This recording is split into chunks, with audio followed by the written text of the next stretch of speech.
Исәнмесез. Бу юлы без бер журналының бер саны турында гына сөйләшербез. Безнең Мирас журналының май саны. Бу журнал әлбәттә күптән чыга, 1991 елда Мирас дигән исем белән чыга башлаган иде. Аннары Чын Мирас дигән исем белән оештырылды. Хәзер безнең Мирас дигән. Мираска игътибар итү менә шушы перестройка, яңа бәйсезлек заманнары белән бергә килде һәм ул чыннан да иң перспективалы, иң кызыклы һәм әһәмиятле юнәлеш мирас.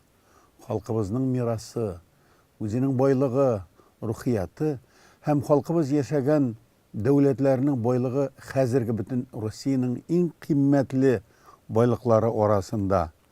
Эрмитажда урнашкан, куелган фондларда булган алтын, көмеш, бизәлеш әйберләре, кораллар, җиһазлар һәм аларның тарихи мәгълүматы сөйләп бетергесез зур байлык. Берничә ел элек Эрмитаждагы татар байлыкларын өйрәнеп 12 кеше фәннәр докторы булды дип язган иделәр. Безнең Мирасның ичке тышлыгында менә шул турыда фоторепортаж бар. Апрель башында Эрмитажның Казан үзәгендә Алтын Урда һәм Кара диңгез буе Чыңгызилар империясы сабаклар дигән күргәзмә ачылды. Бу күргәзмә сентябрь-октябрь айларына кадәр Казанда эшләп торачак һәм анда кергән кеше бөтенләй башка тарихи чорга килеп эләгәчәк. 8 ел элек, 500 ел элек, 900 1000 ел элек булган хәлләрне искә төшерүче ядкәрләр, предметлар һәм бу байлыклар Эрмитаж фондларынан гына түгел, татарлар яшәгән, Алтын Урда урнашкан башка төбәкләрдәге башка музейлардан да куелганнар. Менә шул турыда репортаж сөйли, затлы күргәзмә дип атала. Димәк, безнең мирасыбыз затлы. Бу санда без затлы тарих һәм аяныч тарих турында яңа мәгълүматлар алабыз. Ольга Иванованың Сөембикә дигән романыннан чираттагы Үзек. 3нче санда башланган бу романны бастыру дәвам иттерә. Хәзер менә шуның бер абзасын гына сезгә укып бирәм. Сафа Гәрәйнең бәйсез ханнарча эш итүе әлбәттә урыс кенәзләренә ошамый. Алар аңардан үч алу максатында Казан өстенә йөри башлыйлар. Казанлыларның Мәскәүгә уңышлы яу чабуы гына илбасарларның юлын кисә. Хади Атласы язганча, Сафа Гәрәй хан булдыклы бер хан исә дә башта Казан халкы аны яратып бетерми. 1541 елда Сафа Гәрәй ханга каршы Казанда астыртын кузгалу башланды. Фитнә башланган булып чыга. Сафа Гәрәйгә Казанның үзендә шул елның җәендә Мәскәүгә илче җибәреп, Иваннан Казан өстенә гаскәр җибәрүен үтенделәр. Без олуг кенәзгә хезмәт итәрбез. Ханны үтерербез, яисә урыс башлыкларына тотып бирербез диделәр. Казанның үзара талаша башлавы Иван өчен чиктән тыш куанычлы нәрсә иде. Бүгенге безгә әйләнеп карасак та гыйбрәтле хәл түгелме дип әйтелә тәрҗемәчедән бирелгән сүзләрдә. Тәрҗемәче бу романның тәрҗемәчесе журналист, шагыйрь һәм галим Мөдәрис Вәлиев. Менә шундый хәлләрне тасвирлый Мөдәрис Вәлиев әйткән Сөембикә романы, Ольга Иванованың романы. Нинди хәлләр булган? Безнең тарихыбызның бу сәхифәләрен белергә хаклы, кешеләр белә дә ала. Һәм моны укуы да, белеш, карауы да, танышуы да кыен түгел. Журнал Мирас, Чын Мирас журналында укырга җиңел һәм озакка сузмыйча тасвирлый торган текстлар басыла.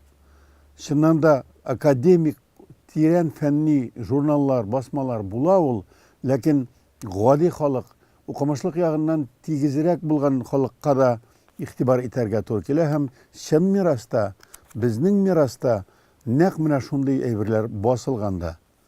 Шулай итеп, Сөембикә дигән романның төрле версиялары бар, төрле тарихлар бар.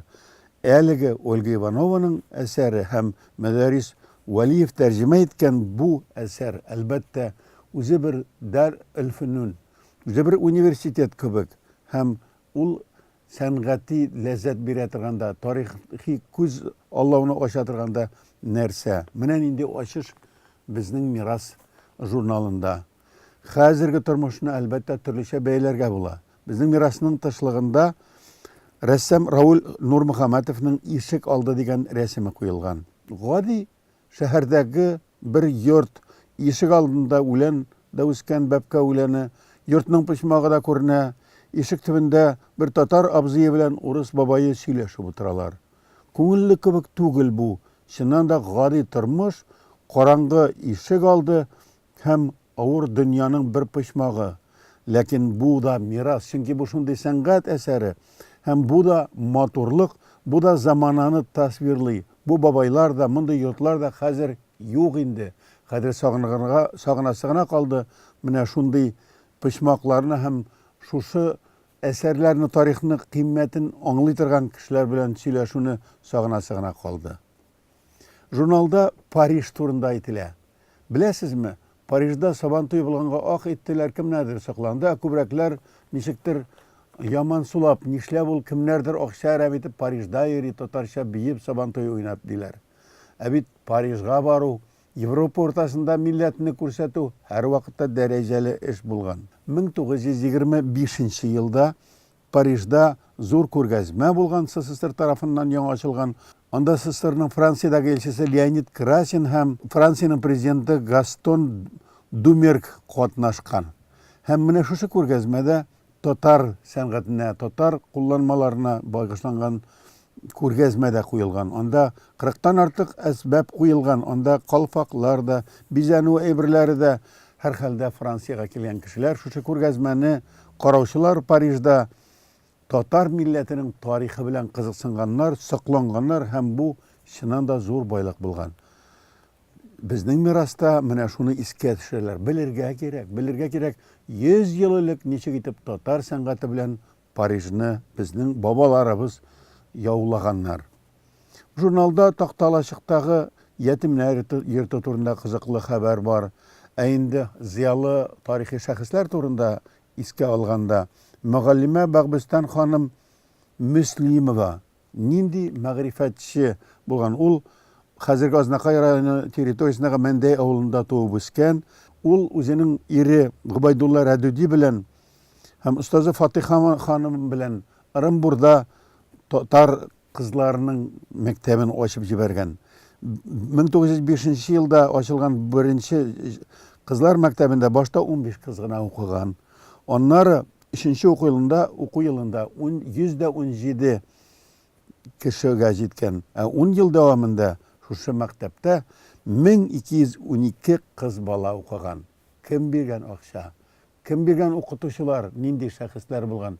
Нинди мирас бул менә шундый шәхесләр? Мөгаллимә Бәгъбистан ханым һәм бу турыда Сөембикә журналы 1915 елда язып чыгарган. Бәгъбистан ханымнарны һәм башка затлы шәхесләрне беләсе иде. Шулай ук аның иптәше Губайдулла Рәдүдинең дә рәсеме бар биредә һәм Бәгъбистан Мөэминованың Истанбул хатирәте дигән хикәяте газет язмасы да шушында басылган. Журналда тагы хәзерге заманда бар. Актаныш районы Әнәк авылында Шәрип Шәймиевның музей йорты, беренче президентыбызның әтисенең йорты, ул шушы тарихны күрсәтә. Совет чорларындагы якты шәхес һәм авыл тормышы, алдынгы фикерле затлы кешенең яшәеше тасвирлана. Мондый музейны, мондый йортны һәр кем карап, үзенең ата-бабаларын искә төшерерлек. Бу фоторәсемнәргә һәм бу мәгълүматкә карап исең китмичә булмый, чөнки һәр кемнең ничектер үз тарихы турында уйлый. Шәрип Шаһимөхәммәт улы Шәймиевның йорт музее ул милләтебезнең кадерле бер урыны. Шул турыда язма бар. Шулай ук бу журналда бүгенге Актаныш турында, Ингел Фәттаховның Сабантуй турында язма бар. Ни өчен бу турыда зурдан кубып язалар безнең мираста? Быел ык буе авылларының Сабантуй Актанышта булачак. Июнь айында. Ә киләсе 2020 елда Актанышта Россия авыл Сабантуйда Актанышта булачак. Шуңа күрә шушы Сабантуйның ничек булачагы Hem kileşekte ık buyu Sabantuyu aldından Sön buyu avulları Sabantuyunun da bulurga tiyişlegen. Ик buyu avullarının Sabantuyuna Arınbur ülkesi, Başkistan, Tatarstan avullarının kişiler kelirge tiyişlegi turunda eytile hem kursetile. Zor şelkim biri de köpten tugul vefat bolgan Eduard Ganiyev'ka bağışlangan. İski Kulatka'da Eduard Ganiyev okuları buldu. Kulatka okuları buldu. Onun isteligin hatırda kaldırı için gilmi daklatlar söylendi. Mine şuşa gilmi sözlerinin isteligi jurnalga birilgen. Hatip Miniguluf'un юбилейі, Апанай мәчетінің тарихы һәм хәзерге заман турындагы язма, һәм Апанай мәчете, Апанай мәдрәсәсе турындагы язма, моны бит зиялы кеше белергә тиеш инде. Язучылар берлегендәге яшел камин янында сөйләшү турында белә зиялы кешеләр мондый әйберләрне хәзерге зиялы кешеләр генә түгел, киләчәктә дә белсеннәр иде дигән өмет белән яшибез. Журналның бу санында Габдрашид Ибраһимовның İslam Dünyası degan maqalasi basılgan. Fail Şafigullin degan satirik şair yazıcı бар idi. Onu iske alu бар. Ягъни bizning miras. Şulay etip Tatar halkının nindi boy tarixli bulduğunu anlata. Hem bunu okugan kişi zor ilimli bulacak. Hem nişikte mine yaşlarımızga, özümüzge şuşu kızıksınını uyatırga idi. Biz mirassız kalatıran halk tugul. Biz özümüz vazgeçecekler andi fakirlikka kalırız, ruhi şerelikka kalırız. Mine şuna göre bu күзәтүнең ахырында Сәгыйть Сүнчәләй дигән шагыйрьнең шигыреннән үзек укыйм. Моң белән сез җырлагыз, тик татар халкым өчен җырлагыз сез. Яңрасын тормышны баскан вахши төн. Җырлагыз, атсын таңы, чыксын кояш, битсен газап. Җырлагыз күз нурларым, бик кыен, бик читен. Әйе, кыен да була, читен да була. Ләкин Сәгыйть Сүнчәләй үндәгән җырлагыз дигән һәм халкымышым дигән. Шулай итеп җырларга да, өйрәнергә дә, өйрәтергә дә вакыт та, көч тә күбрәк табылсын иде.